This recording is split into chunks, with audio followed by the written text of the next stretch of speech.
কুমির হীনবল হইয়া পড়িল। বেলা ৯টার সময় তাহার মৃতদেহ জলে ডুবিয়া গেল।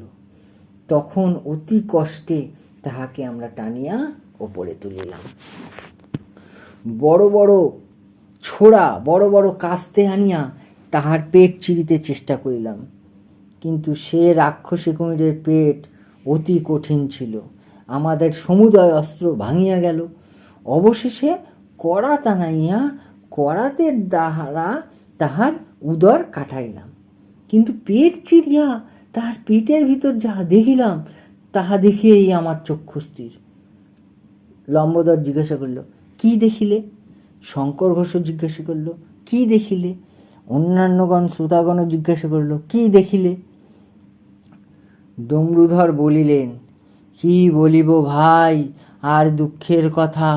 কুমিরের পেটের ভিতর দেখি না সেই সাঁওতাল মাগি 4 দিন পূর্বে কুমির যাকে আস্ত ভক্ষণ করিয়েছিল, সেই মার্গী পূর্বদেশীয় সেই ভদ্রমহিলার সমুদয় গয়নাগুলি আপনার সর্বাঙ্গে পড়িয়াছে। তাহার পর নিজের বেগুনের ঝুড়িটি সে উপুর করিয়াছে, সেই বেগুনগুলির সম্মুখে ডাই করিয়া রাখিছে। ঝুড়ির ওপর বসিয়া মাগি বেগুন বেচিতেছে।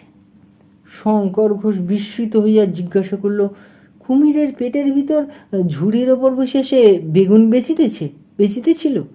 ডমরুধর বললেন, হ্যাঁ ভাই, কুমিরের পেটের ভিতর সেই ঝুড়ির ওপর বসিয়া মাগি বেগুন বেচিতেছিল। লম্বোদর জিজ্ঞাসা করিলেন, কাহাকে বেগুন বেচিতেছিল? কুমিরের পেটের ভিতর সে খরিদ্দার পাইল কোথায়? বিরক্ত হইয়া ডমরুধর বললেন, তোমার এক কথা, কাহাকে সে বেগুন বেচিতেছিল সে খোঁজ করিবার আমার সময় ছিল না। সমুদয় গহনাগুলি সে নিজের গায়ে পড়িয়াছে, তাহা দেখিয়েই আমার হাড় জ্বলিয়া গেল। আমি জিজ্ঞাসা করলাম, মাগি, ও গয়না আমার, অনেক টাকা খরচ করিয়া আমি কুমির ধরিয়াছি, ও গয়না খুলিয়া দে। কেউ মেউ করিয়া মাগি আমার সহিত ঝগড়া করিতে লাগিল।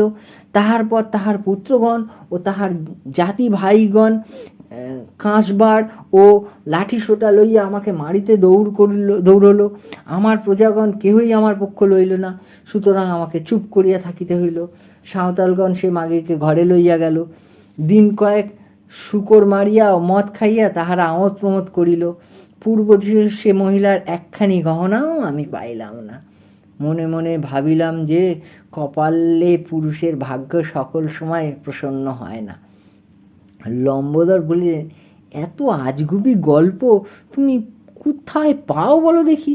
ডমরুধর বলিলেন, এতক্ষণ হাঁ করিয়া এক মনে ধ্যানে গল্পটি শুনিতেছিলে, যেই হইয়া গেল তাই এখন বলিতেছ আজগুবি গল্প।